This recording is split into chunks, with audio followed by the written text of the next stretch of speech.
Having entered the operational space, the 125th Rifle Corps continued its rapid offensive.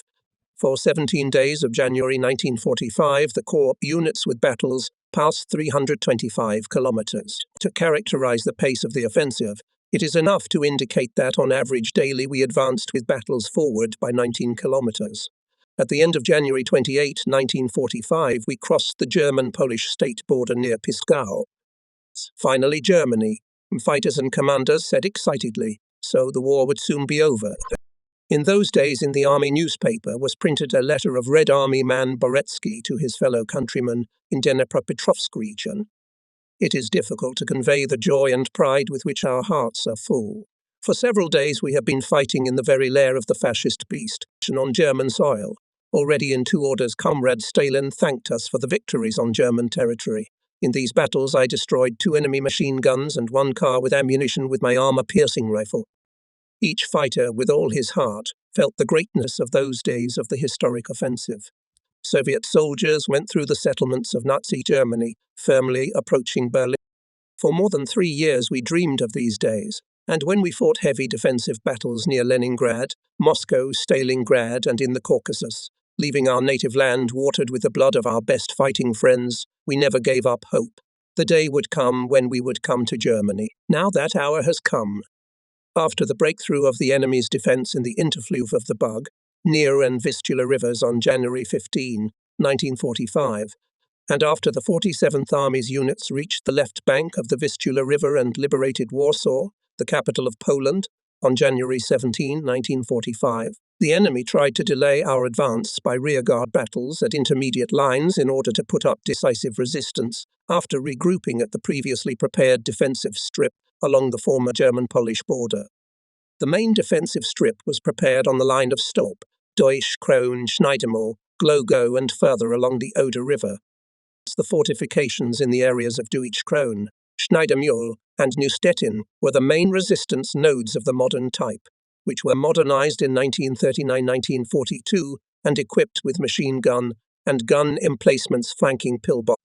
2 weeks after the beginning of the offensive, the units of the 125th Infantry Corps approached this defensive strip and from February 2 engaged in hard fighting to break through the heavily fortified enemy positions on the approaches to the most important communications hub and stronghold of the German defense in Pomerania, the town of Deutsch Krohn. The battles were extremely tense. Deutsch Krohn appeared before us surrounded by solid trenches and anti-tank ditches. On the approaches to it, a large number of pillboxes and other long-term structures, stone buildings with massive walls of old construction Hitlerites adapted to a strong defense. In the walls of the houses, loopholes for firing at the streets. Cellars of the houses, especially corner ones, were equipped as shelters, and at the same time cellar windows and specially pierced oblong loopholes were adapted for direct fire. Single and group trenches were dug in the gaps between and behind the buildings. In the battles on the outskirts of the city, and in the city itself, the enemy widely used Faustpatrons. In addition, the most important erections were covered by direct fire guns and tanks. After careful and detailed study of the enemy defense, fire system, engineering barriers, artillery grouping, exchanging views with the commanders of the 76th Infantry Division, Colonel Gervasiev, and 175th Infantry Division, Colonel Vidrigan, and supporting the compounds of the 125th Rifle Corps, commander of the 30th Guards Cannon Artillery Brigade, Guards Colonel Zhigarev, decided part of the forces of the 76th and 175th Infantry Divisions, with the support of the 30th Guards Cannon Artillery Brigade, to bind the enemy's defense, running along the eastern fortified line from the front. The main forces of the divisions to bypass the Hitlerites, defending the city from the north of the 76th, and from the south of the 175th and strike from the west, from the rear of the enemy, to break into the city of Deutsch Krohn. On February 9, 1945, the 76th Infantry Division on its right flank, with the main forces, went on the offensive. Having broken the resistance of Hitlerites, the 207th and 93rd Rifle Regiments seized the settlements Klausdorfer Hammer, Klausdorf, and by the morning of February 10, 1945, came out. 207th Rifle Regiment to the northern and 93rd Rifle Regiment. To the western outskirts of the fate of the encircled garrison of Deutsch Krohn was essentially decided. Fierce street battles broke out. Former commander of the 76th Infantry Division, now Lieutenant General Jervasiev, recalls such an episode. Of the two pillboxes located in the gap between the lakes Bichno and Smolno, and reliably covering an area no more than 300 meters wide, we knew how to suppress one. The communist Sergeant Kamayev Kulchek, together with his combat friend, a soldier sapper whose surname, to my great regret, I have not been able to establish, volunteered to blow up the other one. February 10. In the morning, barely dawned, two desperate daredevils went to perform a responsible and no less dangerous task. They decided to approach the pillbox from the rear. There's a lake on the way, ice water up to their waists. With a load of explosives, they crossed the lake. Hundreds of meters with bated breath, crawling crept up to the target. And when they stopped for a moment to catch their breath, to listen to the hidden silence, the heart beat so fast in the chest that its pounding seemed to be heard in the distance. At last we reached the firing point unnoticed. The Germans were sleeping through the morning dawn. There's the embrasure. The explosive charge is planted. A strong explosion, and fragments of concrete and metal flew into the air. The explosion was also a signal to open fire from the gun on another pillbox, sending shell after shell through the embrasure. The gun silenced the firing point for a long time, at least for a while, until the rifle companies broke through to the first trench, and the assault group came to the pillbox and blew it up. In the course of the battle, several more long-range fire points were blocked and blown up. Senior Sergeant Koljok Kamayev passed a glorious combat way. A son of sunny Turkmenistan, fighter Kamayev highly carried the title of a communist, continuously improved his combat skills. He chased the Germans from Smolensk, cleared Soviet Belarus from them, chased the Nazis through the fields of Poland, finished the damned fascist rabble on the territory of Germany itself.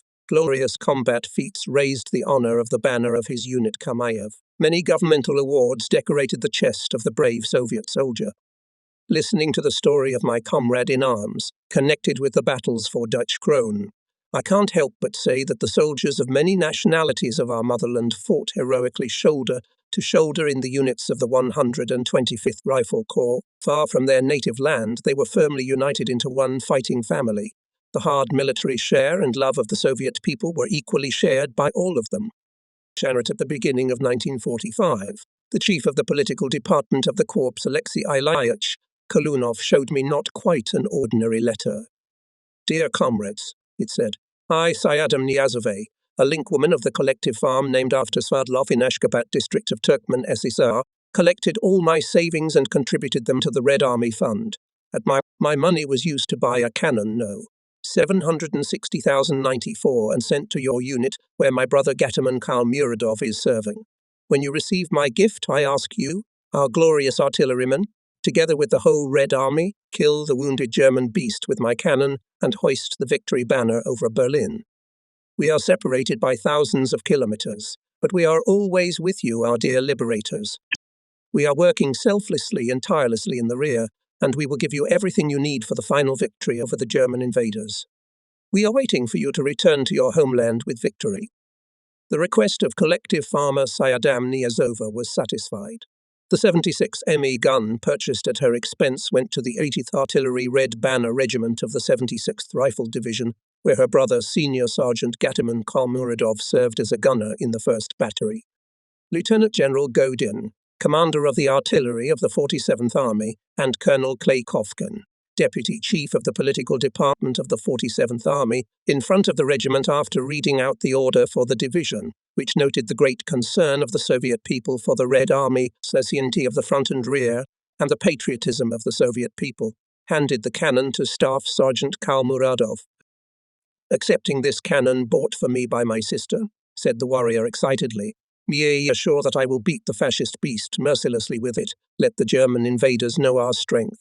Let this gun multiply the glory of Russian artillery, the glory of our Soviet people. Major Spiridon Dmitrievich Postolika, commander of the 80th Artillery Red Banner Regiment, read the reply to Sister Sayadam Niazova. The entire personnel of the unit where your brother serves, the letter said, was present at the awarding of the cannon, and all of us fighters, sergeants and officers send you Sayadam Niazova, our frontline thanks for caring for the armed forces of our country. Only in our socialist country, in the country created by the great genius of mankind Vladimir Ilyich Lenin, In the country where all peoples live joyfully and happily, all our people participate in the defense of their beloved fatherland. Recently, one of our officers, Comrade Sitakov, received a letter from Comrade Berdiev, chairman of the Presidium of the Supreme Soviet of the Turkmen Republic. From this letter, we learned how much the workers of our brotherly Republic of Turkmenistan have done to strengthen the fighting ability of the glorious Red Army. We thank you for your selfless labor for the benefit of our beloved Your brother, Gataman Khalmiradov, is one of the best and bravest soldiers of our unit. For his military skill and courage, he was awarded medals for bravery and for combat merit. The last battles we fought were especially fierce. German fascist bandits, sensing their imminent death, resisted with the desperation of the doomed. And in these battles, the gun crew of Senior Sergeant Esenov Hojakuli, in which your brother serves, tried with all its might to inflict the enemy as much damage as possible. Only in one of the battles the calculation crushed 2 cannons, 3 mortars, 2 machine guns, 1 anti-aircraft gun, 3 vehicles, and, repulsing the enemy counterattacks, killed up to 30 German soldiers and officers. The fierce battles, which were reported in the letter to Turkmenistan, were fought over Deutsche Krone. The artillerymen did a great job here, destroying enemy defensive structures by direct fire, destroying its manpower and equipment. The 80th Artillery Regiment of the 76th Rifle Division made a worthy contribution to our victory and became Red Banner. On February 11, 1945, compounds of the 125th Rifle Corps of the 47th Army, breaking the stubborn resistance of the fascists, captured an important communications hub and a strong stronghold in the city of Deutsche Krone. Many units of the corps received high awards of the motherland.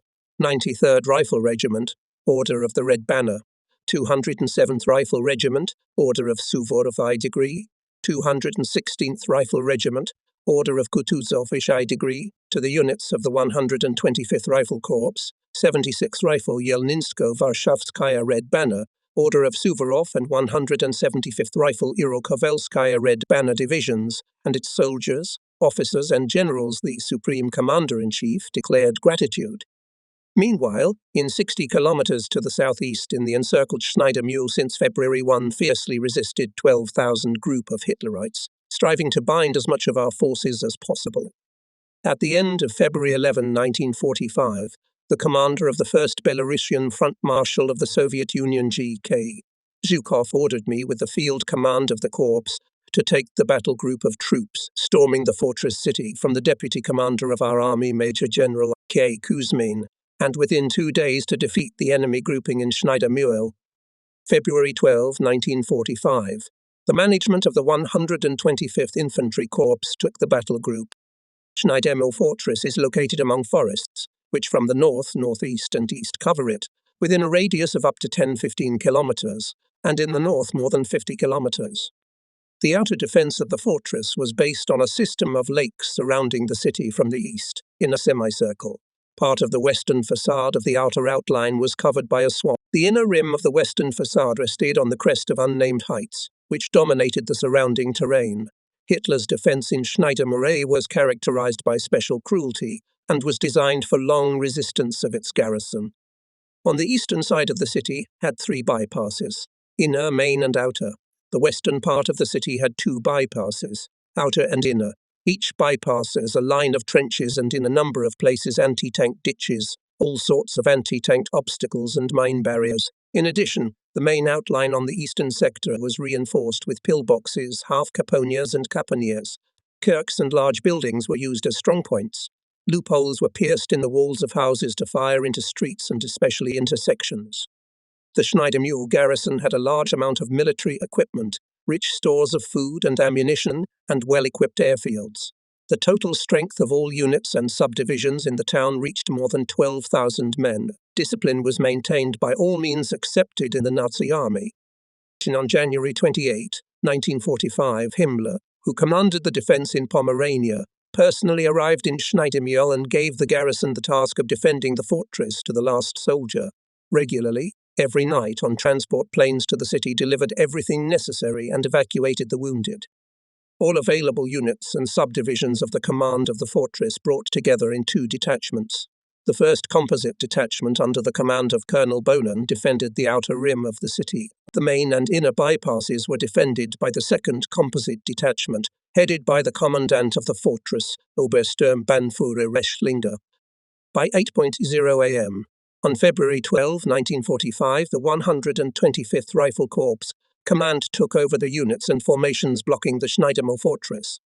In order to solve the task and fulfill the order of the commander of the 1st Belarusian Front, it was necessary to find the reasons for the failure of combat operations of the Army Task Force from February 3 to 11, 1945. Carefully conducted reconnaissance of the enemy's defense, reconnaissance of the front line of the corps commander with the commanders of units, formations and commanders of reinforcement units revealed not only strong but also weak areas of the defense of the fortress city.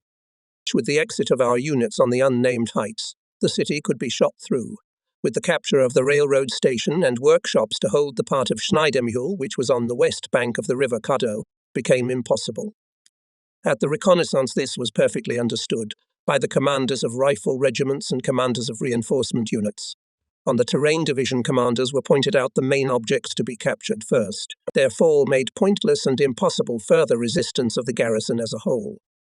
There it was also decided to move the observation points of units from the basement so that the commanders constantly saw in front of them the battlefield and the attacked objects, could promptly make the necessary decisions. I ordered all cannon batteries and 2 howitzer batteries from each artillery regiment to be put on direct aiming, all Diesch and machine guns to be reduced to batteries and installed in the attics of houses or on the windows of the 2nd, 3rd floors of buildings. After conducting reconnaissance and giving preliminary combat orders, together with the task force of the Corps headquarters arrived at the command post of the commander of the 60th Infantry Division, Major General V.G. Chernov. With the commander and officers of the division headquarters, there was a business-like exchange of views on issues related to the fulfillment of the combat task to eliminate the Schneidermühl grouping of Hitlerites. Viktor Georgievich, I asked a question to the general. Your division has been fighting in this area for more than 10 days. What do you explain such a long delay in defeating the enemy in the area of Schneidermühl? Going to the map spread out on the table, the division commander took a sharpened red pencil and, using it as a pointer, without preamble began to clearly report. Schneidermühl is a fortress with long-term structures. The strongest engineering structures on the eastern side. The northwest side is less fortified. The enemy has masterfully built and organized the defense, competently selected and equipped strongholds in neighborhoods, streets, squares, created a lot of false strongholds traps. Their main task is to direct our fire strikes to secondary directions and to draw the attackers into the firebags between the blocks and squares. Now, more than ever, concentration of forces and firepower is important. I shared my thoughts with the general. In street battles in a fortress city such as Schneidermühl, it is required not to squeeze the enemy to the center of the city, but to seize key objects piece by piece, to split the defense, breaking the interaction between fortified objects and resistance nodes. Then we talked about how effective, stable and operative is the battle management in all links of combat orders of our combat group. You and I, Viktor Georgievich, I couldn't resist a reproach. Now we are sitting and talking in a deep basement. This is a shelter, not an observation post for operational effective battle management. In urban combat, and especially in the battle for the city fortress, it is necessary to manage from the upper points to see the main key object of the enemy's defense, the battle of our assault groups, from the successful actions of which splits the defense and collapses fire and strike interaction, organized by the Nazis.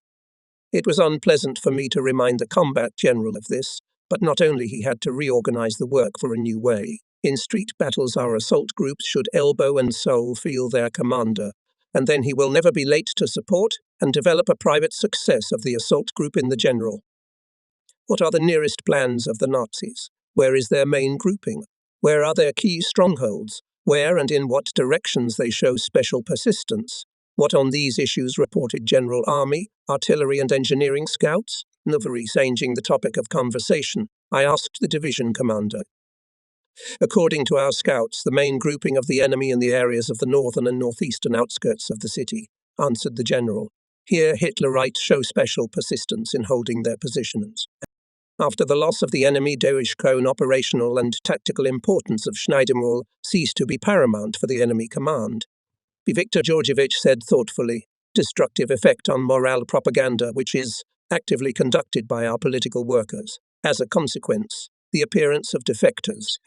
For a long time, Viktor Georgievich and I sat at the map, working out for ourselves and for the enemy various variants of military operations, up to the attempt of the enemy garrison to break out of the encirclement. In the evening, we were joined by Lieutenant Colonel S.I. Pogori, head of the political department of the 60th Rifle Division, who arrived from the combat order of the units. Sharing his impressions from his meetings with the soldiers and commanders, Pogori thumbed his tattered notebook and mentioned some very curious figures. It turns out that since January 14, 1945, that is, for less than a month of fighting, the party organizations of the 60th Infantry Division received 127 applications from fighters and commanders who wanted to become Bolshevik.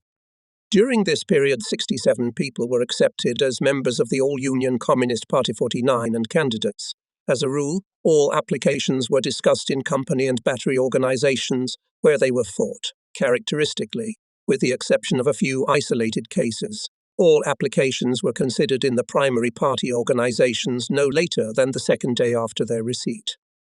The political department of the 60th Infantry Division put the main emphasis in its work on admission to the party and Komsomol in infantry units. As a result, 75 of those accepted as members of the All-Union Communist Party and 8 of those accepted as candidates were fighters and officers in the company battalion link.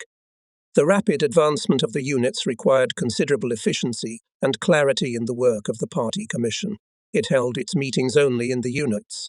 The secretary of the Party Commission, communicating with the primary organizations, knew where and how many cases there were to receive. He then notified the members of the Party Commission of the place and time of the meeting.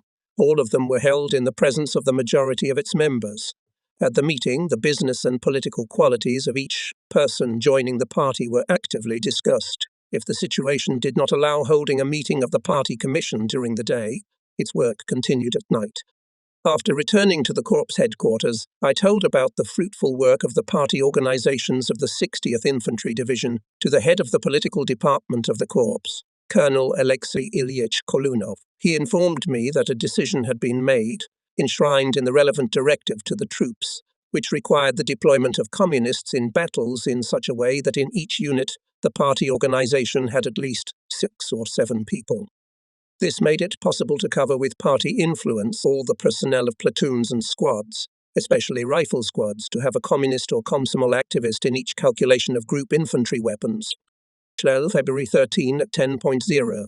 After artillery preparation on specific objects and targets, the Corps formations and units began the assault Schneidemo.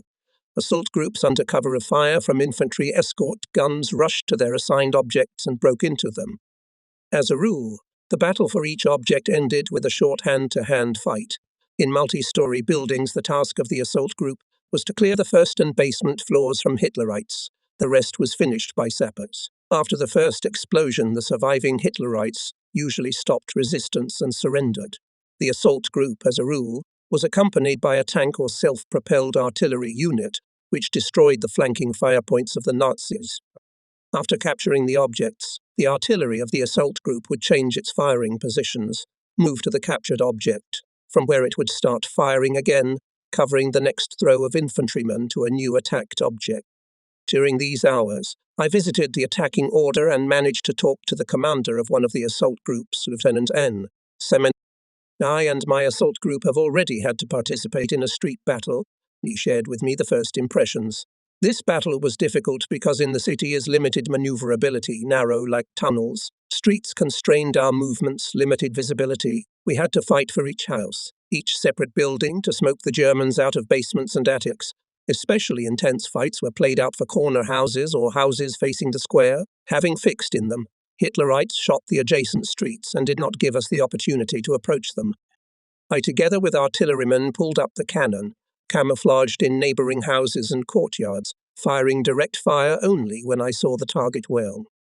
Having suppressed an enemy firing point in the middle windows of a building, the infantrymen ran into new pockets of resistance. German machine guns came to life in the corner rooms of all floors. Such cases were observed in large buildings, but it is understandable. because the windows of the corner rooms overlook 2 or even 3 streets and provide the enemy machine gunners a good sector of fire. Therefore, I immediately changed the method of combat. First of all, I opened fire at the corners of the building, destroying the corner rooms. A 3-story house, located on the corner of 2 streets, was blocking the way of the squad, commanded by Sergeant Bradenchuk. When the soldiers came close to it, the Germans opened a barrage of fire. Lines of machine guns and machine guns rattled from windows, attics and doors. The soldier Krez, a guy of short stature, all black from dust and powder cinders, camouflaged behind the trunk of a charred tree, carefully looked at the house. When Hitlerites opened fire on the squad with new force, Krez could not stand it and crawled to the commander of the squad. "Let me finish with them," he said. "Nakisi and you?" asked the sergeant. "I can." "Me. Come on, crawl." And Croesus crawled toward the house on the deep hot sand. He crawled like a dog, wriggling through craters and ditches, and his comrades, who were following him and supporting him with fire, soon saw him slip through the window. And at the same minute the fire from the house stopped, and Emmons started to run out of the door. The men of the squad rushed to the house and quickly seized it. Soldier Krez acted as follows. Having approached the house, immediately threw a grenade into the basement where the enemy soldiers were sitting. Having broken into the room, he destroyed 3 Hitlerites by fire from the automatic rifle and ran to the stairs at the central exit. The Nazis were running from the rooms. With short bursts, he killed 2 more. So, overcoming fierce enemy resistance, our artillerymen, infantrymen, sappers, signalers received invaluable experience in street battles. The assault groups included soldiers from various branches of the army, communists and Komsomol members who, as a rule, received individual assignments, became their cementing force. So, for example, in one of the assault groups, the deputy commander of the 2nd Rifle Battalion, on political part of the 1283rd Rifle Regiment, Senior Lieutenant E.P. Kirshnarev gave a party assignment to the communist Rebrov to be the first to rise to the attack when storming the outskirts of the city. Komsomol member Malkov, to hoist the red flag on the first captured building of the city. The soldiers honorably carried out the assignments, and immediately the chain went zipper leaflet, which described how fearlessly and skillfully acted Communist Rebrov and Komsomolets Malkov. Such operational forms of party political work, in battle actively influence the fighters, raise the offensive spirit, help the commander to develop the achieved private success in the overall success, when the capture of one building contributes to the mastery of the whole neighborhood. In the battle for one of the squares of the city, Hitlerites fought especially fiercely. Having strengthened in the big 3-storied building, they were blocking the way of our infantry with machine gun and machine gun fire. To take possession of this building meant to open an exit to the main part of the city.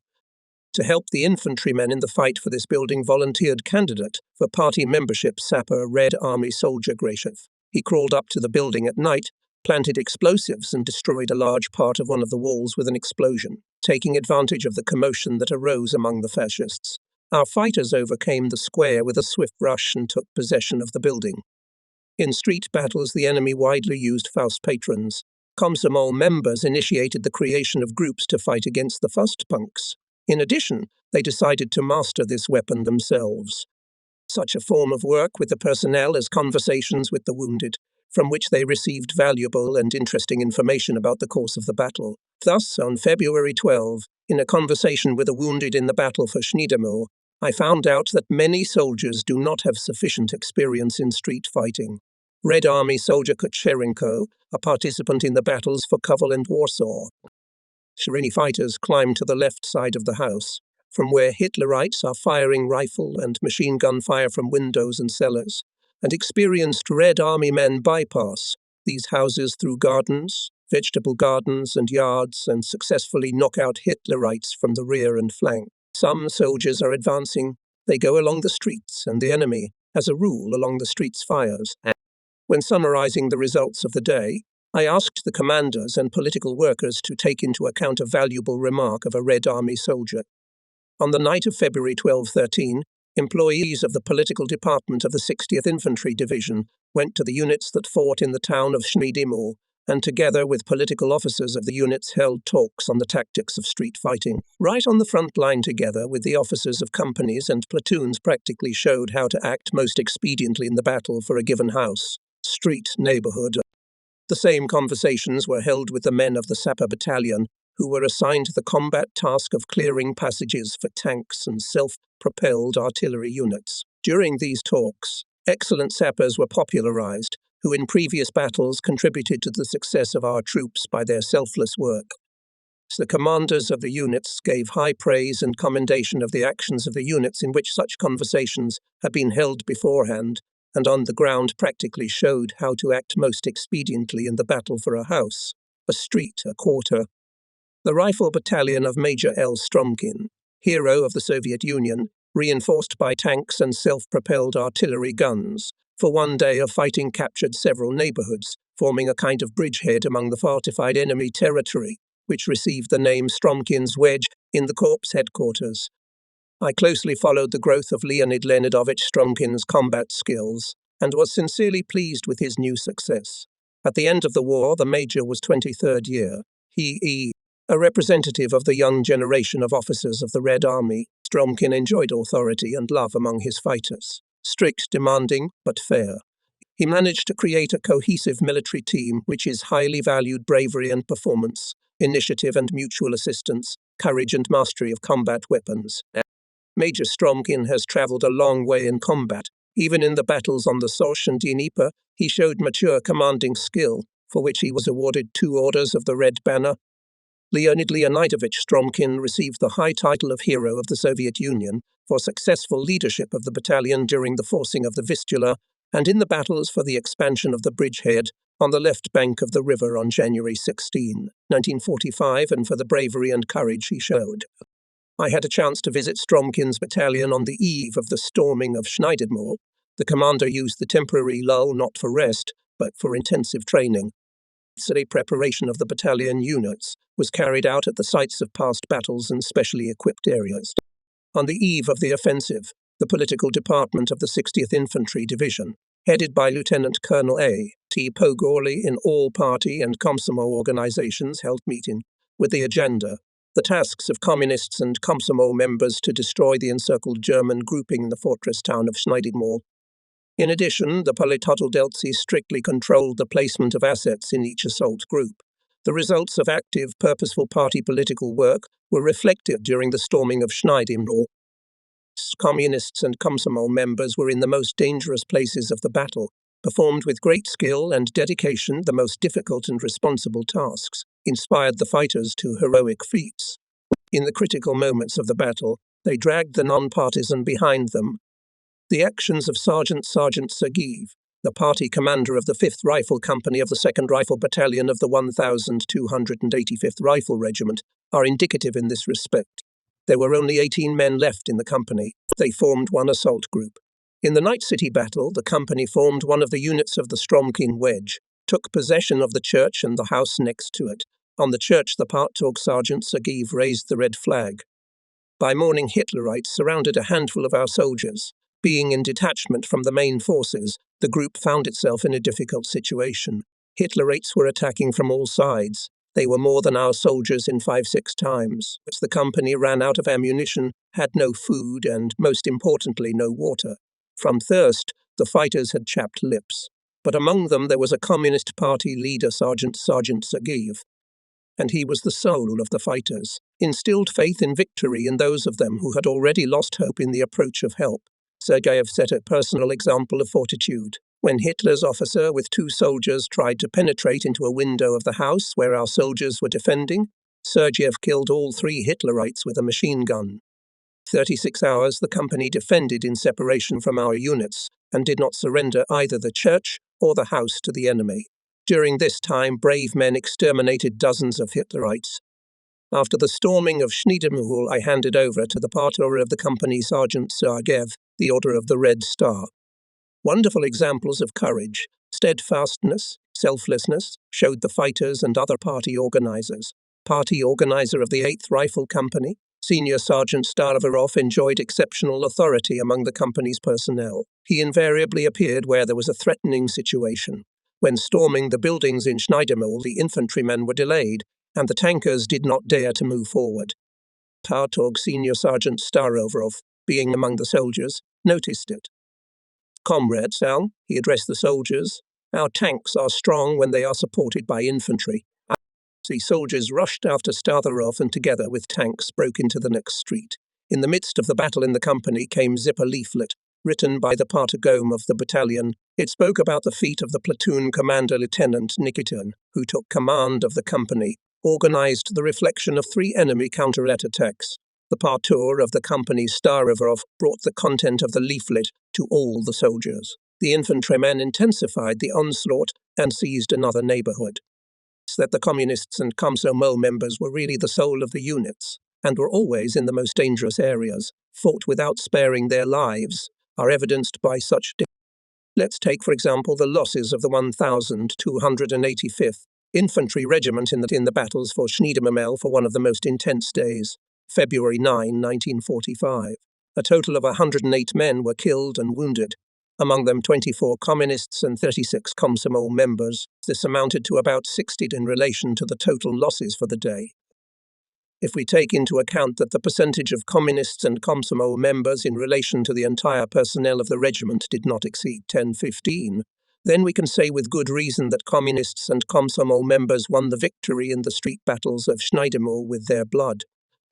Speaking at a meeting of the party organization of the headquarters of the 1283rd Rifle Regiment of the orders of Suvorov and Bogdan Kamenetsky, its commander Colonel Kazkov said, "The combat successes of our regiment in the storming of Schneidermühl significantly contributed to the purposeful party political work.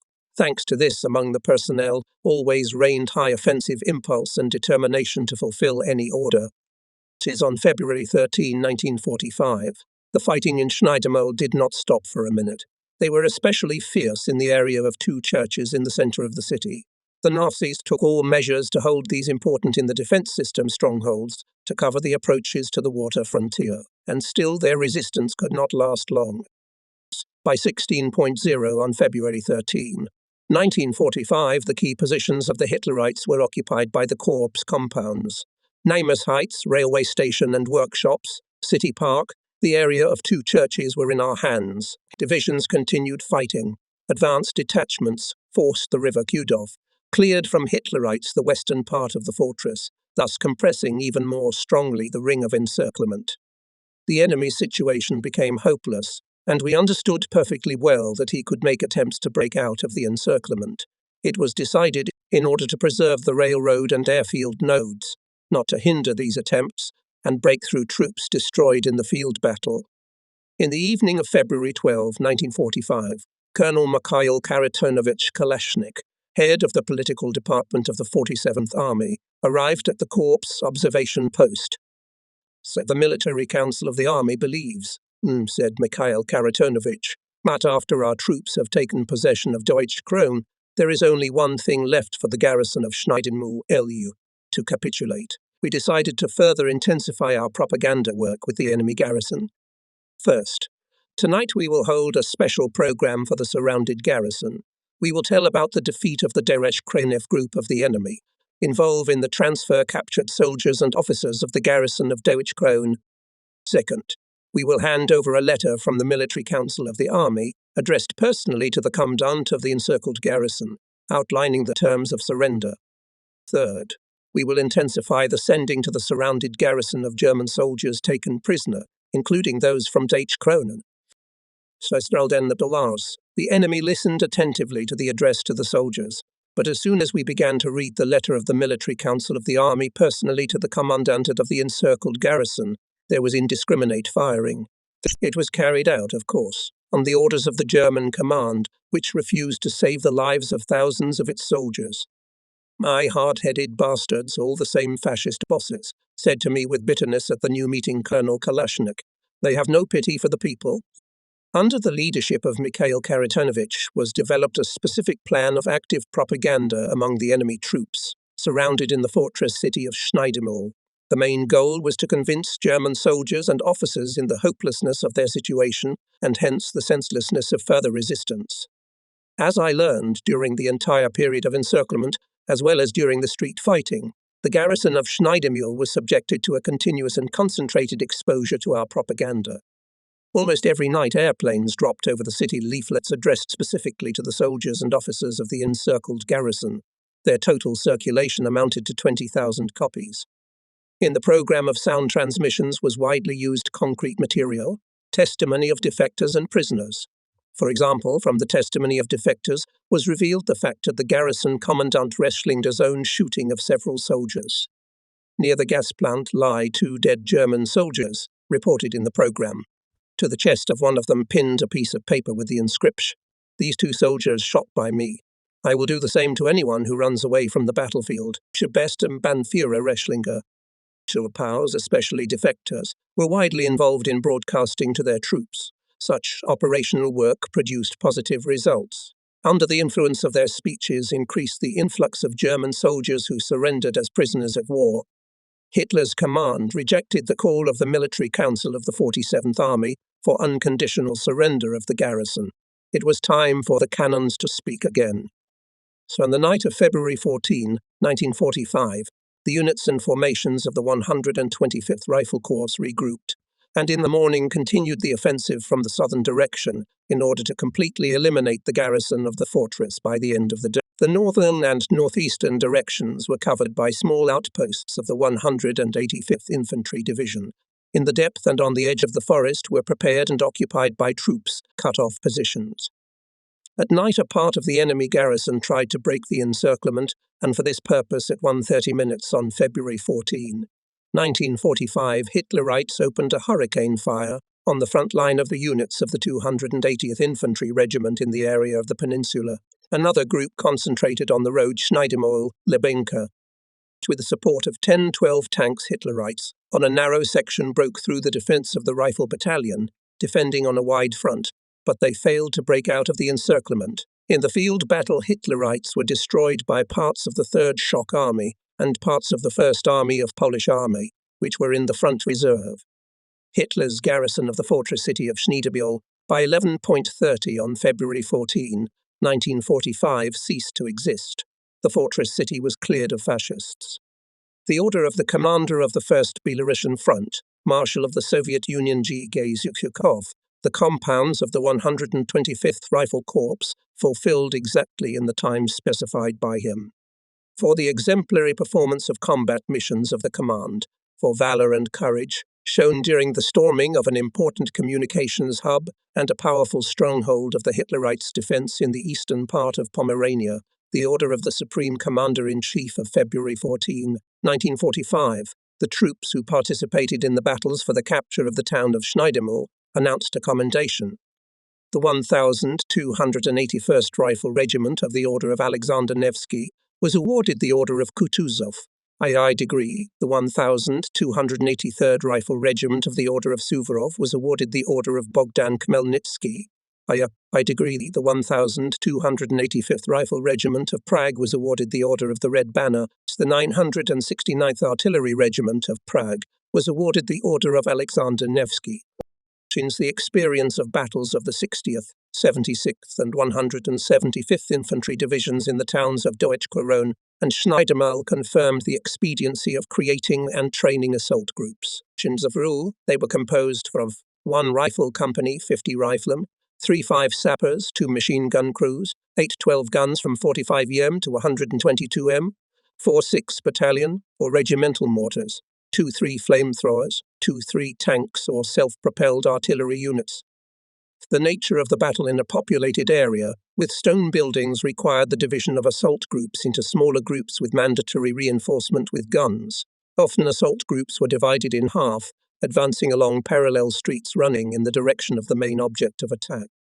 To storm individual houses and suppress pockets of resistance, these groups were split into even smaller groups and attacked objects from different directions with extensive use of guns and saw. This method was successful in destroying buildings and destroying enemy firing points in buildings, clearing the enemy from house after house, block after block.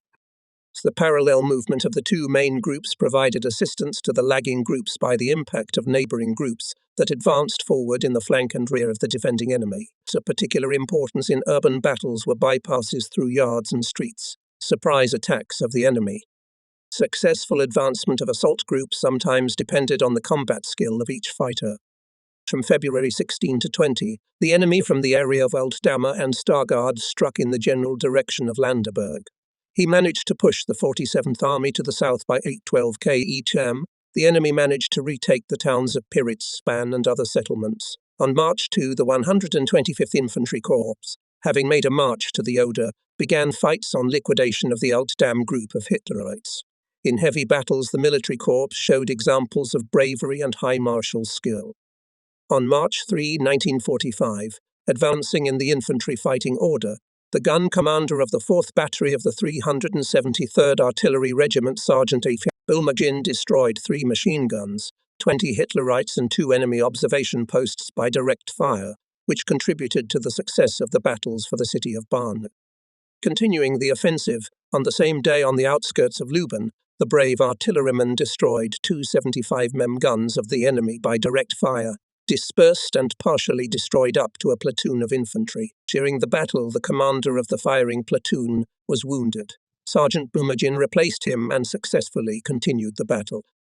By the decree of the Presidium of the Supreme Soviet of the USSR, Sergeant F.A. Bulmagin was awarded the Order of Glory, First Class, for his courage and personal bravery in battle. In the area of Altdammer, Hitlerites tried to shoot down our rifle company from the height of 420, taken the day before. In the morning, after a strong artillery and mortar preparation supported by airstrikes, the enemy counterattacks began.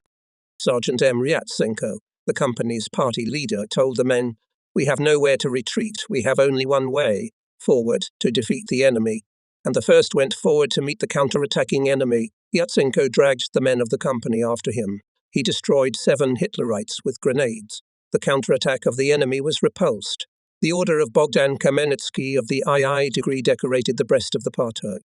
In fierce battles on defeat of the Pomeranian grouping of the enemy, the corps compounds suffered considerable losses. No one is insured from death in the war, neither an ordinary soldier nor a general. We will never forget the bitterness of the loss of the combat commander of the 60th Infantry Division, hero of the Soviet Union, Major General Chernov EVG. That day I arrived at the division CP and first of all asked Viktor Georgievich whether his new observation post was ready, from which I wanted to get acquainted with the Hitlerites' defense southeast of Altdam. "The observation post is not ready yet, but lunch is ready," smiled the general. "Let's have lunch together, Andrei Matveyevich, and then we'll go to the observation post.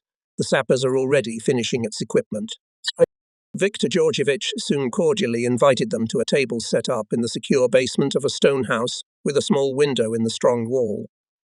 "No, not here," the general said as soon as I took a chair. "Sit down according to Russian custom in the red corner." In the red corner, so in the red corner, I did not object, moving to the wall, curtained with a soldier's cloak tent. But we did not manage to have lunch. A bursting shell rumbled near the house.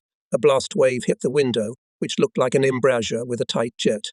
General Chernov at the same moment powerlessly lowered his head. A raindrop of blood caked on his temple, a trace of a tiny shrapnel.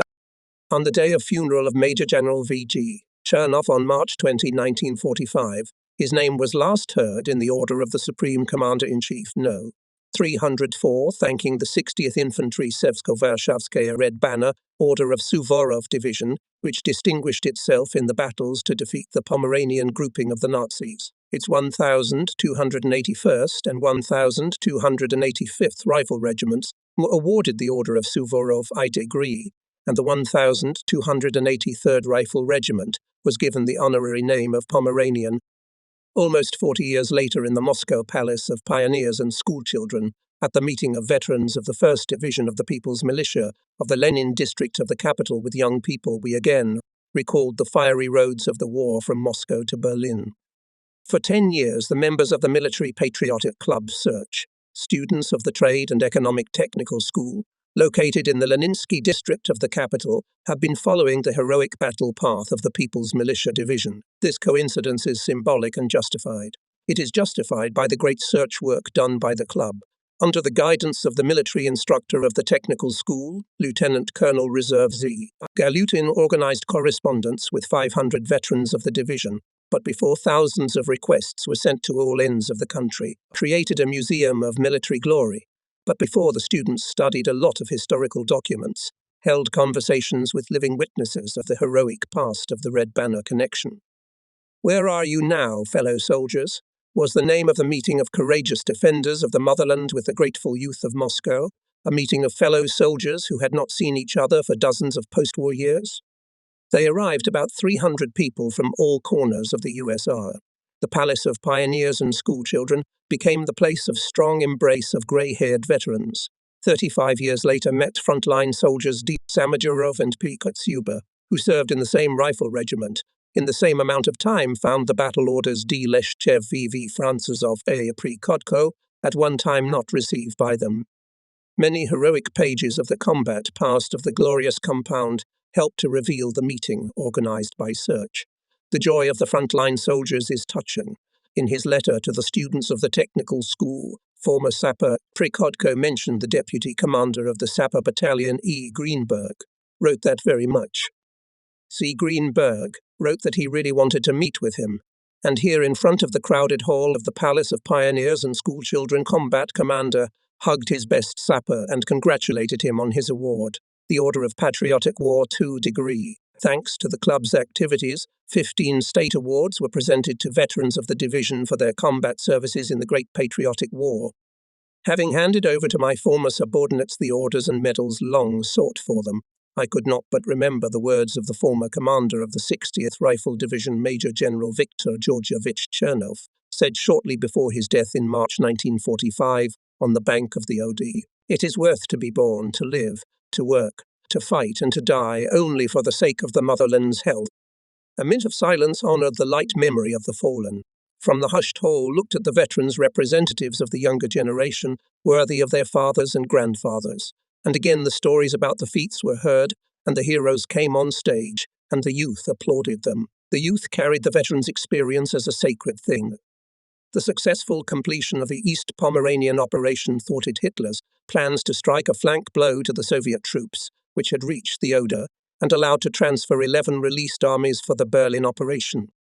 After the defeat of the Nazi grouping in the Altdammer area in the 20th days of March 1945, the 125th Rifle Corps in the 60th, 76th and 175th Rifle Divisions was withdrawn to the 2nd Echelon of the 47th Army and concentrated in the areas of Salina, the forest west of Wattenberg and Wartnitz. Before the Red Army compounds, which reached the right bank of the Oder, the command set the task to adequately prepare for the storming of the Nazi lair, the city of Berlin. During these days, combat and political training in the corps units was carried out day and night for 12 hours a day. Second combat training of corps units and subdivisions was conducted in places where the battles had just died down, and in specially equipped towns and assault strips. Separate groups of officers and the entire officer and non-commissioned officer staff of the assault battalions made field trips to the areas most indicative in tactical terms of the conducted offensive battles. The main method of training in the Link single fighter, squad, platoon, company, battery, were tactical and formation exercises, where tactical and firing techniques were polished element by element, with sergeants and officers additionally on the terrain, most appropriate to the area of the upcoming battles, were conducted tactical fire-flying exercises. By April 12, 1945, the program of combat and political training was completed. During the inspections conducted by the command and headquarters of the Corps, it was found that the personnel of the units were well prepared and the units were ready for the upcoming offensive. As you know, from April 5 to 7, 1945, in the headquarters of the commander of the 1st Belarusian Front held a staff game on maps and a model of Berlin. It was attended by the command of the 47th Army, worked offensive troops in the Berlin direction. After the meeting and the team game at Marshal of the Soviet Union G.K. Zhukov, General Perkorovich General Perkorovich held a training session at the headquarters of our army, where he acquainted us with the tasks assigned to the 47th Army in the Berlin Operin, advancing on the right flank of the strike group to break through the enemy's defences at the site of Karaspai's Ortwig, to destroy in cooperation with neighbours the 3rd Shock Army on the left and the 1st Army of the Polish Army on the right, the Nazis in the main line of defense and seize the port of Ritzen, VV, Kunersdorf, later to bypass Berlin from the north, and on the 11th day of the operation to reach the Elbe in its strip, to strike the main blow on the front of Karaspi's Ortwitz. The operational structure of the arm. All course in line. The combat order of rifle corps in 2 echelons, the combat order of rifle divisions deeply echeloned. The 125th Rifle Corps, with reinforcement units, in the center of the operational formation of the troops of the 47th Army. It is advancing in the direction of New Levin, Teringswerde, for the immediate task, to break through the enemy defense on the front of the bend of the canal southeast of Gizkov-Berine, Narina, in cooperation with the 129th Rifle Corps, to destroy the opposing enemy and seize the line of the railroad from the platform Teringswerde to the railroad bridge over the Volsine River. Subsequent task, in cooperation with the 77th Rifle Corps, to seize the area of Ritzen and go to the front of Frankfurter, Viv, and a strong forward detachment to seize the area of height 127.1. In the future, by the end of the second day of the offensive, to reach the front of Saar Lake. The main blow to strike the left flank, in the first echelon 2 infantry divisions and in the second 1 infantry division. Artillery density, not less than 300 barrels per 1 kilometre of the front. After a meeting at the headquarters of the 47th Army on April 9 and 10, 1945, I spent with the command of the 125th Infantry Corps reconnaissance of the areas of crossings and terrain in the band of the upcoming hostilities. I was accompanied by the Corps Artillery Commander Colonel N.A. Maikev, Corps Engineer Lieutenant Colonel I.S. Kornev, the head of the Corps Operational Department Lieutenant Colonel F. Colonel F.K. Eremin, the Corps Intelligence Chief Lieutenant Colonel F.G. Delev. Then we thoroughly discussed all the issues of the upcoming offensive, made preliminary decisions. April 11. The same reconnaissance was held with the commanders of rifle divisions, chiefs of services and branches of troops. After the reconnaissance, we made the following conclusions. Upcoming combat corps compounds should develop on the hilly Brandenburg Plain. There are many lakes which in some places adjacent to each other.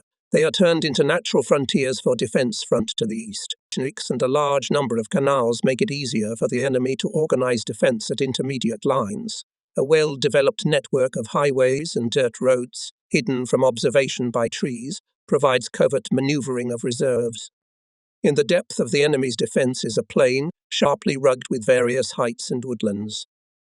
The terrain occupied by our troops is completely open. Individual buildings are well shot by the enemy and, due to the configuration of the leading edge, are viewed from all sides and cannot serve as a shelter. Deep and wide drainage canals prevent the rapid movement of artillery, tanks, and self-propelled artillery. Groundwater close to the surface makes it impossible to entrench, equip firing positions, and build shelters. The inability to entrench puts the early concentration of troops at great risk. Thus, the terrain in the strip of our offensive favors the defenders and is extremely unfavorable for the offensive. According to ground and air reconnaissance, the enemy has done everything possible to exploit local conditions. Natural boundaries, road junctions, heights, rivers, canals, lakes, ditches and narrow defiles, and especially large and small settlements, Hitlerites turned into strong strongholds, adapted to a circular defense with a developed system of trenches and communication lines. The enemy paid special attention to the strengthening of the main defence strip on the section Alti-Oder, Frankfurt am Oder, against our Oder bridgehead. It consisted of 3 positions. Each position consisted of 2 or 3 full-profile trenches with a developed network of communication lines, equipped as cut-off positions and intermediate lines. All positions, and especially the main strip, were built anti-tank. They were covered by powerful artillery fire and minefields. Ahead of the first trenches, at intersections and roadsides, dug well-equipped cells for soldiers armed with false patrons. The average density of mines on the most important directions reached 2,000 mines and more per 1 kilometre of the front. Before the trenches of the front line, wire barriers in several rows, reinforced with spiral Bruno and low visibility obstacles. Hitler's rulers made a last attempt to delay the end of the war, which meant the collapse of the fascist regime. Our soldiers, sergeants and officers had to fight the last, but also the most difficult battle of the Great Patriotic War. They countered the powerful fortifications of the enemy with indomitable fortitude, increased combat power and high military skill. To Berlin. These words inspired everyone, from the ordinary soldier to the general. The main efforts in party political work were aimed at ensuring high morale, offensive impulse in the troops. We prepared the personnel for heavy fighting, instilled in them that the defeat of the Berlin grouping, the capture of the capital of Nazi Germany, will lead to complete victory. In these days, the newspaper of the 60th Infantry Division wrote that the approaching great victory will be an act of the greatest justice. The same issue contains a statement at one of the rallies of Red Army man Nikolaev from the 128th Independent Signal Battalion. I am inexpressibly glad that I have passed the German soil all the way to Berlin. I don't want to sleep neither day nor night. In these historic days I want to work so that to provide excellent communication, the fastest advance to the centre of the fascist lair and myself to hoist the victory banner over Berlin. The work of commanders and political workers, aimed at revealing the beastly essence of fascisms, contributed to the education of hatred of the enemy. Even near Warsaw, the workers of political departments of divisions paid much attention to the stories about Hitler's atrocities in Majdanek. Political bodies organized excursions to the death camp. From each unit went there a few people. On the return of officers and soldiers from the concentration camp in the units held rallies. In the divisional newspapers appeared articles with eyewitness accounts of those who had been to this factory of extermination of people. Near Schneidermall, soldiers of one of the regiments of the 60th Infantry Division found 22 corpses of tortured Red Army soldiers in the courtyard of a German village. A part of them was burnt, and the rest, apparently, Hitlerites did not have time to destroy. Our rapid offensive interfered. The regiment at that time was on the march. Therefore, political workers together with commanders decided to hold a rally right at the scene of the Nazi crime. At a short rally spoke Lieutenant Ponol Pomatilov, the regiment's Pater Kirishenko, and some soldiers. They swore to take revenge in battle on Hitler's scoundrels for all their atrocities.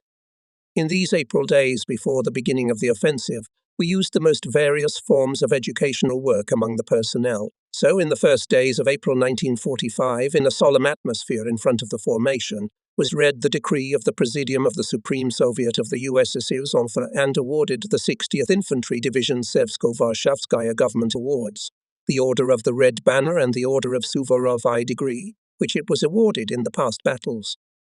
Having congratulated all the personnel of the division with deserved high awards of the motherland, I wished them new combat successes in the upcoming final battles with the German invaders. Then I fulfilled another pleasant assignment.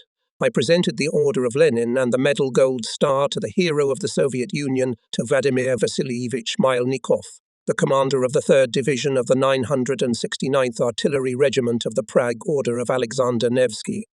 After the awards presentation, there was a solemn march parade of the division personnel. The soldiers and officers passed by the glorious battle banners of regiments and division with a strict, clear step. Heroes of the Soviet Union, holders of the Order of Lenin, Red Banner and Glory stood in front of the battle relics. After the end of the parade, a fighter from the new replenishment Red Army man Aukštoni, a Lithuanian by nationality, from the 4th Rifle Company of the 1281st Rifle Regiment of the Prague Red Banner, Order of Suvorov, wrote in the division newspaper, "I am a young warrior, for the first time got into a frontline situation, but I see that I am in a fighting division, which today received 2 high government awards. I promise that I will master military science well, and in the upcoming battles, together with my comrades in arms and old soldiers, I will take revenge on Hitler's barbarians for the atrocities they have committed. We, Lithuanian soldiers, will not shame the banners of the Red Army, blessed with battle glory." Battle banners. How much mobilizing, calling to the feat of arms there is in their scarlet flame. In difficult moments of battle they appeared among the soldiers. On the eve of the breakthrough of the Hitlerites' defense east of Stargard in March 1945, the commander of the 1281st Infantry Regiment of the Orders of Kutuzov and Alexander Nevsky, Lieutenant Colonel Timofey Afanasyevich Dolbonosov, holder of 6 orders, knelt down in front of the regiment at the unfurled battle banner and loudly said, so that every soldier heard, "I mercilessly swear to beat the enemy, to honourably fulfil my duty to the motherland." This oath after the regiment commander was repeated by all Red Army soldiers, sergeants and officers. The personnel of the regiment in the offensive brilliantly fulfilled the combat task, and its battle banner was crowned with another award, the Order of Suvorov, i.e. degree, and all the soldiers and commanders of the Supreme Commander-in-Chief declared gratitude. In the critical moments of the battle, the commander of the 1,283rd Infantry Regiment of the Orders of Suvorov and Bogdan Khmelnytsky, Lieutenant Colonel. Kiriv walked with the unfurled battle banner through the trenches of the battalions of the 1st Echelon and called on the soldiers to fulfill their military duty. The sight of the battle banner, Orders of Suvorov and Bogdan Khmelnytsky inspired the soldiers. They managed to break through the enemy's defense. In memory of their heroism, the regiment received the honorable name of Pomeranian. By orders of the Supreme Commander-in-Chief from March 4, 1945, and from March 20, 1945, the personnel of the 1,283rd Rifle Regiment were commended for their excellent fighting. So on April 13, 1945, the units of the 125th Rifle Corps were ordered to march to the Oder and cross to the bridgehead. Thanks to the precise work of engineering and Sperry units, the crossing took place quickly and in an organized manner. Rifle regiments under the cover of night concentrated in the forest near the Oder northwest of Zelen. Bridgehead. In this word usually put the meaning, a large space with good access and hidden paths. There was none of this on our so-called bridgehead, and therefore we called it a patch in our heel, where the corps occupied no more than 4 square kilometers. The 60th Infantry Division, right flanking 1st Echelon in the front, received a breakthrough sight 1,100 meters, and left flanking 175th Infantry Division, up to 900 meters. On the patch was to be placed in strict fighting and firing order divisions, regiments, battalions, divisions, companies, batteries, command and observation posts from the Rifle Corps to the company. Batteries, centers of battle control, attached and supporting formations and units, thousands of men, guns, mortars, tanks, self-propelled artillery, tractors and vehicles, in addition, had to be hidden from the eyes of the enemy. In front of the 125th Rifle Corps, the enemy at night kept his main forces in the 1st and 2nd trenches. During daylight hours he left only observers. The main forces were withdrawn to rest in shelters. The withdrawal of units to the shelters and their withdrawal to the trenches of the first line was made in the morning. Hitlerites, feeling the approach of our offensive, during the day of the 15th and the night of April 16 along the front, and in the depth of the defense shifted their battle orders to the north, then to the south, then to the east, then to the west, to the frontier of Ritzen. Many itinerant artillery and mortar batteries appeared. These deceptive movements of combat orders in the main strip of enemy defenses for us, the fighters of the front line, were understandable. The enemy was doing everything to somehow hide from our expected fire attack. Already after the victory at a press conference on June 9, 1945, Marshal of the Soviet Union G.K. Zhukov will say, "The Germans expected our blow. Therefore, assuming that they were expecting our strike in the Berlin direction, we thought for a long time about how to organize it suddenly for the enemy." In order to present the German surprise on a large scale, I, as commander, chose the method of a surprise attack at night the entire front. First of all, we made a night artillery preparation, which, according to the testimony of the prisoners, the Germans did not expect. They assumed that we would probably operate at night, but did not think that this would be the main attack. Following the artillery preparation, we carried out a night tank attack. In this attack, we threw more than 4,000 tanks supported by 22,000 barrels of artillery and mortars. From the airstrike was accompanied by 4,000 or 5,000 airplanes, which began to operate at night. To help the tanks in orientation at night, we applied no one conducted until now night illumination by searchlights. Says she Tenti Gilvinus. By using this novelty, we meant not only to illuminate our tanks and infantrymen, but also to blind the enemy so that he could not fire accurately. And this was the intention of the commander of the 1st Belarusian Front.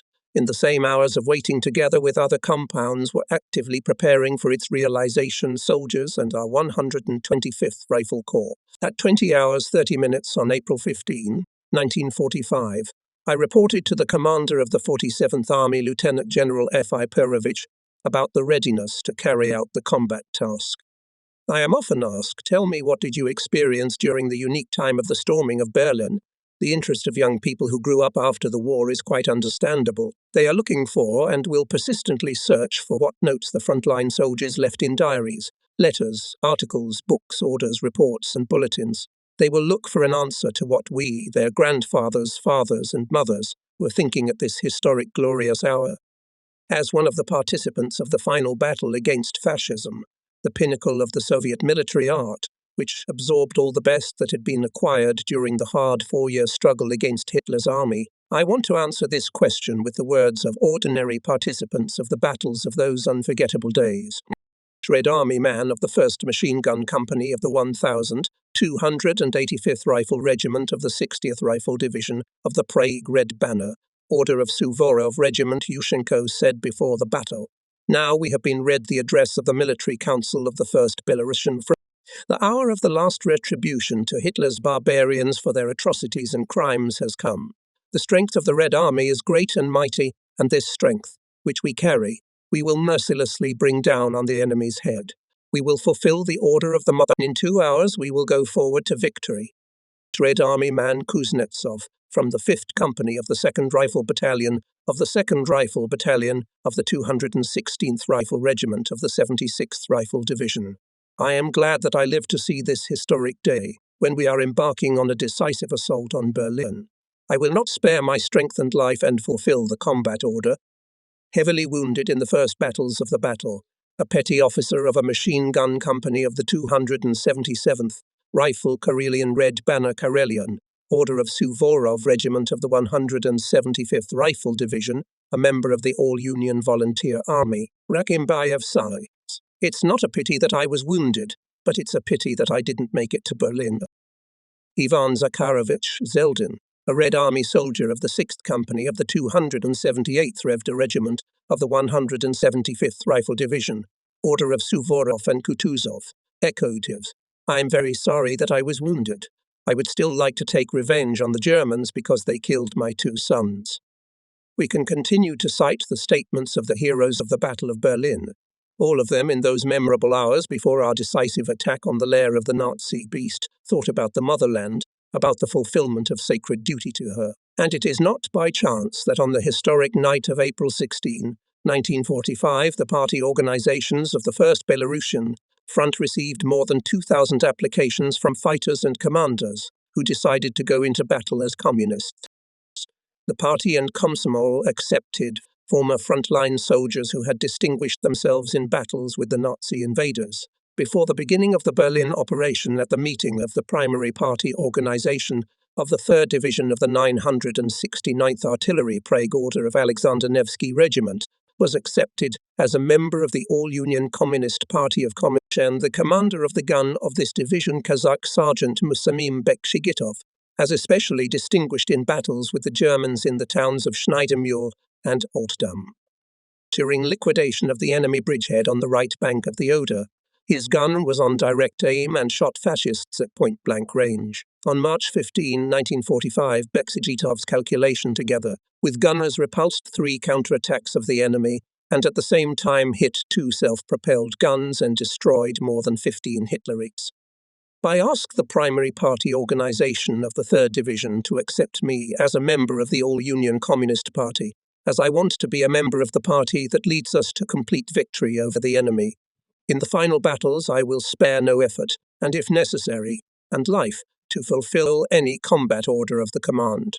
I will justify the title of party member in the battles with honor. On the night of April 16, 1945, the gunner of a 120 ME mortar battery of the 1281st Rifle Regiment, hero of the Soviet Union, Junior Sergeant Peter Petrovich Shlyakturov, was accepted as a candidate for membership in the All-Union Communist Party of Bolsheviks. The same night, the assistant to the chief of the political department of the 60th Rifle Division on the Komsomol, Captain Grab, handed Komsomol tickets Red Army 1285th Rifle Regiment Sakarsky, Sergeant Mishagin, Junior Lieutenant Shepkasov, and others. Receiving the ticket, the commander of the rifle squad, Fyodor Mishagin, said, I am glad that I receive a Komsomol ticket in such decisive battles with the Nazis. I will fight so that, together with my comrades, to be the first to come to Berlin and hoist the victory banner. Komsomolets Mishagin kept his word. After the artillery preparation on April 16, 1945, Michigan was the first to rise to the attack and boldly went forward, leading the squad. In this battle, he killed 3 Hitlerites with a machine gun. When the enemy undertook a counterattack, Michigan told his men, "Not a step back. It is better to die than to give up the occupied line. We will hope." And they held out. Junior Lieutenant Chepkasov, the commander of the rifle platoon of the 7th Rifle Company of the 1283rd Rifle Regiment, also received a Komsomol ticket. He earned a high rank, Komsomolets. In the battles for New Levin, Chepkasov was the first to raise his platoon to the attack, inspired the soldiers by his personal example. Being wounded, the platoon commander remained in the line. The issues of growth of the party and Komsomol ranks were always in the center of attention of the political departments of the corps and divisions.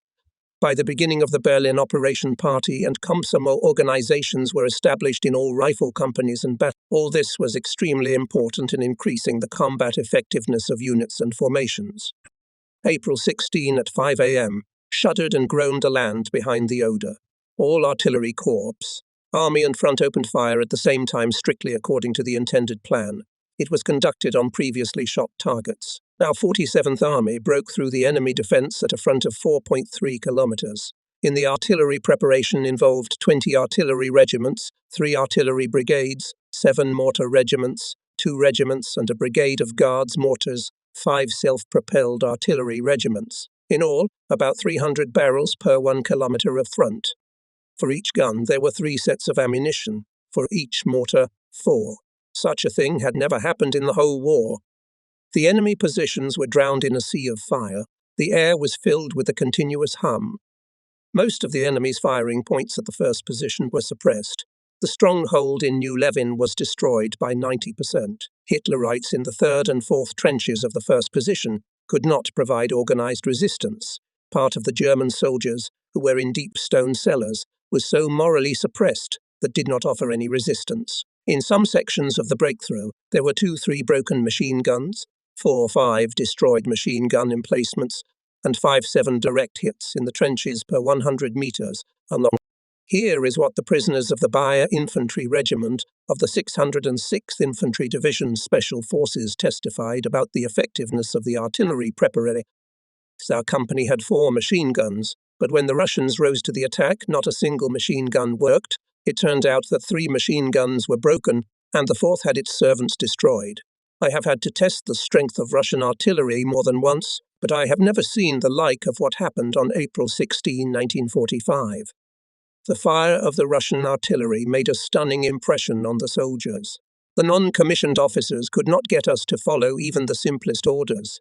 All the soldiers seemed to have lost their minds, although most of them had participated in battles more than once. During the artillery raid, some hid in dugouts, others lay face down in the trenches and prayed to God, and only with the beginning of the Russian attack officers at gunpoint forced us out of hiding. The Russian infantry had already appeared in our trenches.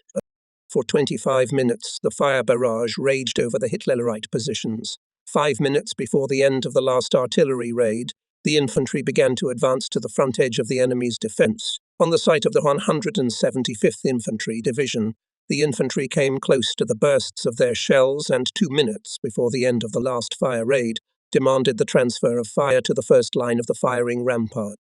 At 5:25 on the signal of green rockets, the infantrymen made a rush. 6 reinforced assault battalions and 2 separate rifle army companies attacked simultaneously. The soldiers of the 60th and 175th Infantry Divisions attacked in a friendly, organized, confidently managed by the heroes of close combat, platoon, company and battalion commanders. Assault battalions of the rifle regiments, clinging to the firing rampart, relentlessly overcame the first 2 lines of enemy trenches running along the railroad bed from the station New Levin to the height of 6.5. They successfully acted on the eastern edge and in the center of the stronghold of New Levin, not slowing down the pace of the attack and not lagging behind the firing rampart. Clinging to its brakes, the soldiers swept over the Stadtgraben Canal running through the center of New Levin. Of the surviving enemy firing points were coming to life. The enemy on the opposite bank of the Stat grab and drop stubbornly resisted, trying to stop our advance. In the air appeared Messrs. Focke-Wulfs, but soon they were driven back by our fighters. When at dawn on April 16, 1945, the units of the 175th Infantry Division captured the third line of trenches of the first position of the main line of the enemy's defence southeast of New Leven, they unexpectedly met desperate resistance of the Nazis at the Stadgraben Canal, the opposite bank of which was strongly fortified. The commander of the 334th Guards Heavy Self-Propelled Artillery, Upper Dniprovsk Red Banner Regiment, Guards Lieutenant Colonel Fyodor Alexandrovich Goroshchenko, deployed his batteries almost at the edge of the canal and in cooperation with the artillerymen, and mortars from close range began to shoot the enemy defending the opposite bank. The infantry of the assault battalions, under cover of artillery and mortar fire on boats and swimming on improvised means found here at the canal, crossed to the opposite bank of the canal and seized the fourth trench of the first position of the enemy's main line of defence. As always, in the first ranks of the attackers were communists. During the Great Patriotic War, I had to work and meet many Bolsheviks of Leninist temperament, including political workers of various ranks. However, I especially remembered the methods and style of work of Lieutenant Colonel Sergei Pavlovich Pogory, head of the political department of the 60th Infantry Division. A communist since 1930, the war made him a political officer by vocation. Before the war, he was on party work, constantly and closely connected with people. This helped Sergei Pavlovich quickly enter the army family. He practically mastered and learned the work of a company political officer, senior instructor of propaganda and agitation of the political department of the division, deputy chief of the political department of the division, chief of the political department of a separate ski brigade. In November 1943, he became the head of the political department of the 60th Infantry Division. Sergei Pavlovich was able to see in small things big, not to lose the main thing behind the particularity. He considered equally important political support of the combat guard and breaking the main line of enemy defences, dissuading troops, providing ammunition, work with the wounded, the placement of party and Komsomol cadres, preparation for the attack of assault battalions. These areas were constantly in the centre of his attention. He had his own approach to each fighter, and people believed their head of the political department of the division followed him. Coming to the 60th Rifle, I felt the need to meet with Pogory. In conversations with him, opened a wide panorama of life of people in the war, recognized their needs and concerns. It often happened that Lieutenant Colonel was not in the political department and division headquarters for a long time. He was sent to look for him. They would find him and bring him to the division headquarters. Shinemi. "Sit down, Sergei Pavlovich," I told him. "We need to exchange thoughts." Then somehow it turned out by itself that Pogory shared his thoughts about the nature of the fighting, about the mood of fighters and officers, and I turned into an interested listener. The head of the political department considered it his duty, first of all, to talk about the shortcomings that hindered the common cause. It was party criticism, not unpleasant, but necessary to live cleaner, to work better. I met people who could speak beautifully at meetings and sittings, but speaking correctly and beautifully is not everything. The main thing is to be able to confirm words with deeds and actions. Nochpodiv 60 confirmed them every day, so it happened today, on April 16, 1945, when the battle for New Leven broke out. The head of the division's political department, Lieutenant Colonel SSB Pogory, and the division commander, Colonel G.S. Ivanov, being at the division's MP, well understood. If the pace of the attack in the centre of the division's combat order would slow down, and everything was going to this very thing. In the stereo tube was perfectly visible as one, then the second fighter stopped, lay down a squad, platoon. The rampart of fire returned. Anxious became on the heart of the commander. The head of the political department of the division took off the soldier's helmet, hanging on a nail. Soon he appeared exactly where the rifle chain lay low. Suddenly everything changed on the battlefield. The soldiers rose to the attack. Fire shaft went forward. Hitlerites pushed back to the west, and in other areas tried to gain a foothold on the opposite bank of the canal, using a favourable outline of the bank and pre-prepared positions. They stopped another rifle battalion, whose flank was covered by a machine gun platoon under the command of Junior Lieutenant Grishchenko. The young officer made a bold decision. By the fire of machine guns from the front, he pinned the enemy to the ground, and 4 soldiers, with grenades, crossed unnoticed through the canal on the left flank of the Nazis, and 2 more fighters crossed on their right flank. Hitlerites did not notice this maneuver. Their attention was distracted by actions from the front. In 20 minutes, grenades flew into Hitlerites from the flank. Suddenness of the attack of machine gunners caused panic in the ranks of the enemy. The soldiers of the battalion crossed the canal and continued the attack. As a result of brave, active actions and reasonable initiative of Junior Lieutenant Grishchenko, 13 men were taken prisoner. Up to 20 killed and wounded remained on the battlefield. The rest fled in panic. The commander of the assault battalion of the 277th Rifle Regiment, Major St. Orlov, used the initiative of the machine gun platoon commander Junior Lieutenant Grishchenko. On the shoulders of the repulsed enemy, the battalion captured the 4th enemy trench on the opposite bank of the Stadtgraben Canal. Hitlerites, worried about brave and decisive actions of the assault battalion of the 277th Rifle Regiment, concentrated on the northwestern outskirts of Alt-Levin, reinforced by tanks and self-propelled guns units of the Infantry Regiment Petre. As a result of their counterattack, the soldiers of the 277th Infantry Regiment were pinned to the canal. Without artillery support, their position became critical. The tense rhythm of the battle required the commander of the 277th Infantry Karelian Red Banner Regiment to make quick decisions, thanks to which the initiative could again pass into the hands of the offensive. From the regiment's observation point, Major Arkady Karlovich Shmygun saw well the actions of the advanced assault battalion. Experienced front man, awarded the Order of the Red Banner and Suvorov Fury degree, was able to correctly assess the situation. He rushed to the crossing, the construction of which had slowed down under enemy fire. Together with the first guns, he crossed to the opposite bank. The appearance of the regimental commander, his personal bravery, inspired the soldiers. The battalion resisted, reflected fierce counterattacks of the enemy. The self-propelled guns of the 334th Guards Heavy Self-Propelled Artillery Regiment and artillery of the direct escort of the infantry approached the crossing. By fire, armor and maneuver, the enemy was repulsed. Battalions went forward to the west. Turn not to recall here the words of Marshal of the Soviet Union I. Eskenev from the book 45th. Without people like Major Shmygun, the regiment commander was in the war the master, without whom you cannot do in any case in any shop, especially in the shop of war. Without a master, a connoisseur of all the elements of this production, the business will not go as well as in the war. Without a regimental commander, a connoisseur of all the elements of the organization of all arms combat. Arkady Karlovich Shmygun, like many other brave officers, did not live to see the bright victory day. He who forced Sozhdezna, Dnieper, Berezina, Vistula, Oder died a brave death at the unmarked on maps channel Stadtgraben, being in the fighting order of the assault battalion. By the decree of the Presidium of the Supreme Soviet of the USSR, he was awarded the title of Hero of the Soviet Union. The second half of the first day of the offensive was held in continuous fighting. Frequent counterattacks of the enemy tried to stop the advance of our units, but here is what is characteristic in the reports of division commanders received by the Corps' headquarters. With a sober assessment of the situation, felt confident that the tasks will be accomplished.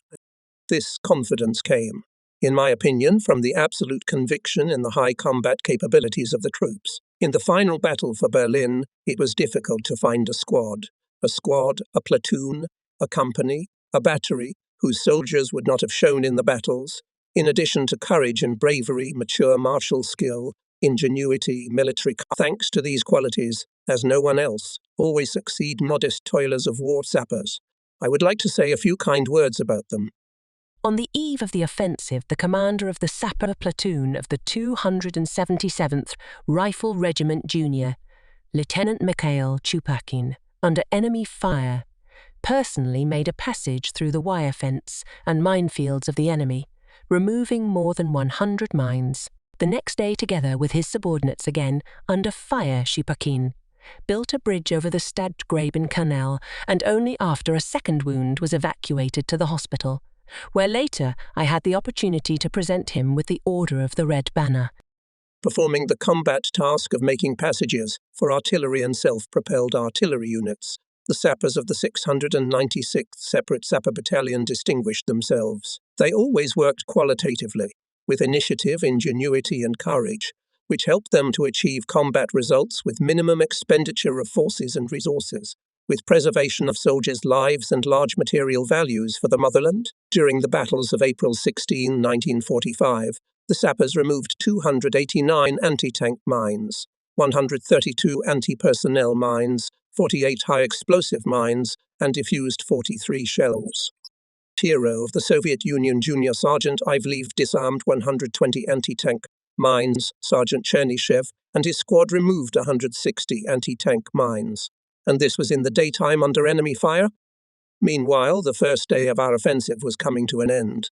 They ended with the most powerful fire attack of all the artillery of the corps, which we conducted at the suggestion of the artillery commander, Colonel A. Mikev, on Teringjuerda and other settlements, turned by the Nazis into powerful strongholds.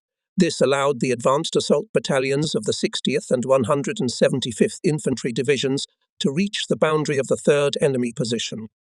Corps units, in cooperation with neighbours, managed to break the main defensive line of the enemy, defeating the 606th German Infantry Division with reinforcement units. Our troops with battles forced the Canal Stadtgraben, the River Volsin, and more than 10 reclamation and drainage canals, which were used by Hitlerites as natural defence lines, reinforced with reinforced concrete fortifications.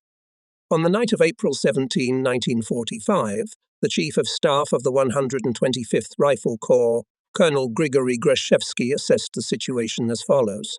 The Corps compounds by 1:00 a.m. on April 17, 1945 captured 2 positions of the enemy's main line of defence, reached the frontiers west of the line of the Beauregard-Teringswerda Railroad. The immediate task of the Corps, having captured the 3rd position of the enemy Bohofsloz, Alt-Blisdorf, to capture the 2nd line of defence in the area of Vorstadt. To the front edge of the 2nd line of any defence about 5 kilometres, here to seize the 3rd position of the main line of defence of the enemy, consisting of 3 pre-prepared boundaries. According to intelligence, these lines are occupied by fresh, well-prepared troops. The enemy occupies commanding heights, well view all our battle orders. In addition to the Volsin River and the Noakan and Altakan canals, there are more than a dozen deep and wide drainage canals, which create special difficulties in moving our artillery. Having analysed the current situation, I set the Corps compounds the following tasks. In cooperation with the neighbour on the right 60th Infantry Division fire, and manoeuvre to break the enemy defences in the area of Kelsbrook. On the left, in cooperation with the 132nd Infantry Division, the 175th Infantry Division seizes the railroad bridge and fords the Volsin River. Subsequently, converging blows, 60th and 175th Infantry Division, in the direction of Ostermannschuh flank strikes, curtailed the enemy defence southwest of Bohofsloss. In the future, the main forces of the Corps in the direction south of Ostermannschuh, with a concentrated blow, forced the canals Noakan, Altakaya, and seized the settlement of Vorstadt. Again began heavy, bloody fighting. Each 100 metres repulsed from the enemy was given at the cost of considerable losses. In these conditions, the search for scouts was important. On the night of April 18, the reconnaissance of the 277th Rifle Regiment managed to establish that the section of the Noakan Canal, northwest of Alt-Blisdorf, was covered by a small enemy barrier, and to the west of it there were no troops. The troop scout is the first fighter in the chain of the advancing troops. With his observations, he penetrates into the enemy's plan, reveals his intentions, and helps the commander to make the best and timely decision. This immediately undid the regiment commander Lieutenant Nikolai Alexeyevich Kuznetsov. The 3rd Rifle Battalion of the regiment, under the command of Major St. Orloff, under the cover of night, covered by separate buildings of the village Alt-Blisdorf, on improvised means forced Noakan. In a quick hand-to-hand fight, he destroyed a small group of Hitlerites defending trenches on the other bank of the canal. Without delaying, the men of the 3rd Rifle Battalion went to the bank of the Altakan Canal. Here, as our regimental scouts reported, the enemy did not expect the appearance of our units, and therefore had no manpower or firepower in this area. As it turned out later, this was due to the fact that the Nazis during the day suffered heavy losses, especially in the area of Bohofsloss. The 277th Rifle Regiment, with 2 battalions, rapidly forced the Alta-Khan Canal, and by 5.0 on April 18, 1945, unexpectedly, for the enemy approached the northeastern outskirts of Blisdorf. The commander of the 175th Infantry Division, Colonel Zakhar Petrovich Vidrigan, introduced the 282nd Infantry Regiment of the Sverdlovsk-Warsaw Order of Kutuzov into the emerging breakthrough. The regiment commander, Lieutenant Colonel Nikolai Silivestovich Lazebnikov, quickly organized the forcing of both channels. The simultaneous attack of 2 rifle regiments allowed the 175th Rifle Division, in cooperation with its neighbor on the left, parts of the 132nd Rifle Division, at dawn on April 18, 1945, to seize a stronghold on the second line of defense of the Germans' Blisdorf and a section of the highway Vritzen-Vivi. Thus, the second strip of the Hitlerites' defense in the Berlin direction was broken by our troops.